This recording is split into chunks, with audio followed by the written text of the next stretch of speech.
On va faire un troisième exercice en microéconomie. Donc on a une fonction d'utilité.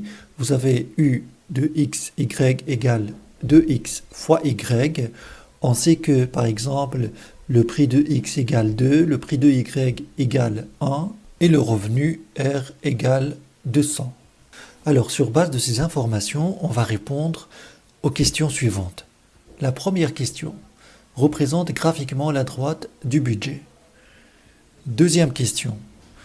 Détermine la combinaison du bien X et du bien Y qui procure le maximum de satisfaction au consommateur. Troisième question. Représente graphiquement la courbe d'indifférence qui donne une utilité optimale au consommateur. Voilà notre exercice. Vous pouvez mettre à l'arrêt la vidéo si vous souhaitez répondre à cet exercice avant de voir les réponses. On va commencer par la première question. On va représenter graphiquement la droite du budget. D'abord, on va formuler la droite de budget mathématiquement. Donc, on sait que la droite du budget est sous la forme de R égale le prix de X fois X plus le prix de Y fois Y. On va remplacer le R, c'est 200, le prix de X, c'est 2, et le prix de Y, c'est 1. Donc la droite du budget est 200 égale 2X plus Y. Pour la représenter graphiquement, il suffit d'avoir deux points. Pour cela, on donne des valeurs à X pour trouver Y, ou bien des valeurs à Y pour trouver X. On va donner à x 0, donc y va être égal à 200, donc on a un point qui est 0, 200. Si on donne à y 0, alors x va être 200 sur 2, ça va faire 100. Donc on a le point 100, 0. On passe notre droite sur ces deux points et on a la droite du budget. Deuxième question, on va déterminer la combinaison du bien X et du bien Y qui procure le maximum de satisfaction au consommateur. Il s'agit simplement de maximiser l'utilité du consommateur sous la contrainte du budget. Pour cela, on peut utiliser plusieurs méthodes, mais dans ce cas-là, je vais utiliser la fonction de Lagrange. Alors la fonction de Lagrange, ça se formule de la manière suivante. Grand L égale 2x fois y, c'est notre fonction d'utilité, moins lambda, facteur de notre contrainte du budget. Et notre contrainte du budget, c'est 2x plus y moins 200. On la transforme de cette manière-là.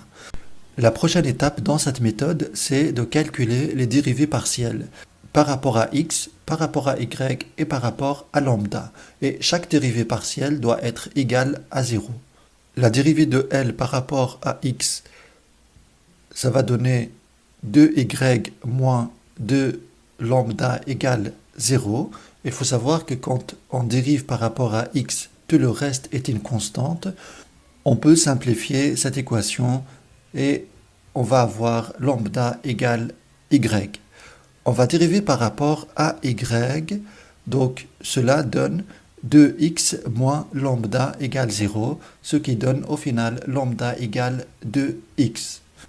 Et puis la dérivée de L par rapport à lambda égale 0, ça donne notre contrainte du budget.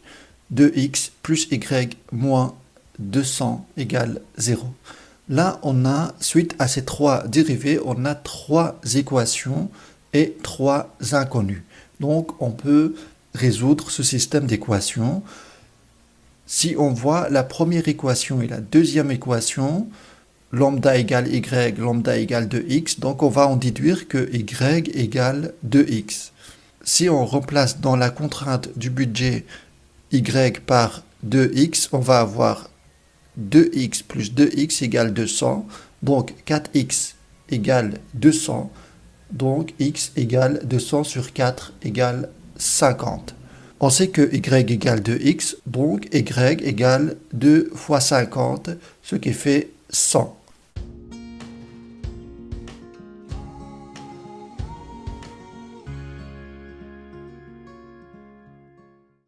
On passe à la dernière question. Représente graphiquement la courbe d'indifférence qui donne une utilité optimale au consommateur.